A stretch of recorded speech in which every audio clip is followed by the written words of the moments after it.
talking to head women's lacrosse coach Laura Maness. And coach, the season is already here. It's starting. I know it's snowing outside, but got a trip to Florida here, leaving tomorrow to play Florida in Jacksonville. So just talking about Florida and the nationally ranked Gators. Yeah, we're really excited to get started with our games, and who better to go against than one of the best teams in the country right now, Florida. They've had a couple games under their belt, which is really great for us because we've been able to see what they're good at, see what we can do, what offenses we want to run against them, so that we can prepare to put our best foot forward when we're down there. This just being the fourth year of the Titan program, I mean, talking about the opportunity it is to, to play a team like Florida and, potentially what could happen if you guys can come out of there with a victory.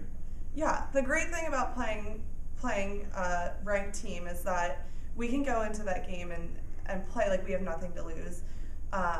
We're fully prepared, and as far as, with what it could do for our girls, it's definitely motivation for us to work harder. We're going to show up. We want to have something to prove in games like this. So it's really exciting for our players and for our coaching staff. Now, most of the time, most teams do have, 3, 4, 5 non-conference games, before they see a conference opponent. Here, the Titans will take on Jacksonville, the second game of the year, with you guys down there in Florida, which is a conference opponent. So, talking about the challenge of, really trying to get the kinks out really early against Florida before an NLC game. Right. I think Florida will definitely prepare us for Jacksonville. As a matter of fact, Florida and Jacksonville have already played each other, so that's really great for us as far as scouting. But Jacksonville is a very important game to us because it is our first conference game, and again, I think we'll be able to compete with them.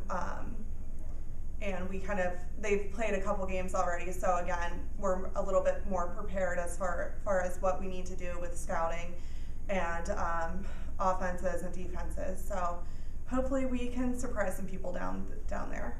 And once again, Coach, I mean, talk about, going on to, Florida and Jacksonville. I mean, the experience and really what you're going to lean on with your seniors, and your captain, Emily Boso, and Idem, and, players of that nature.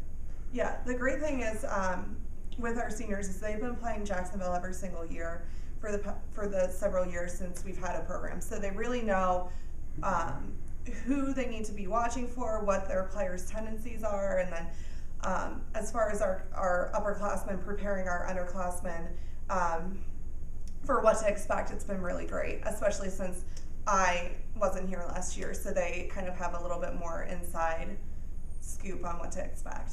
And Coach, one last question. Going down to Florida, obviously, here in the Midwest, it's the winter here. Is there any preparation you could do to kind of get ready, to play out there in warmer weather in the heat, or is it just you have to roll the dice and go out there and play? Yeah, we're ready, and we've been watching the weather reports. It's actually supposed to be pretty mild when we're there in the 60s, so I think we'll be fine as far as that goes. It might even rain the one day, so we're definitely prepared for any bad weather because we're in the Midwest, but if it's good weather, we'll take it too. So.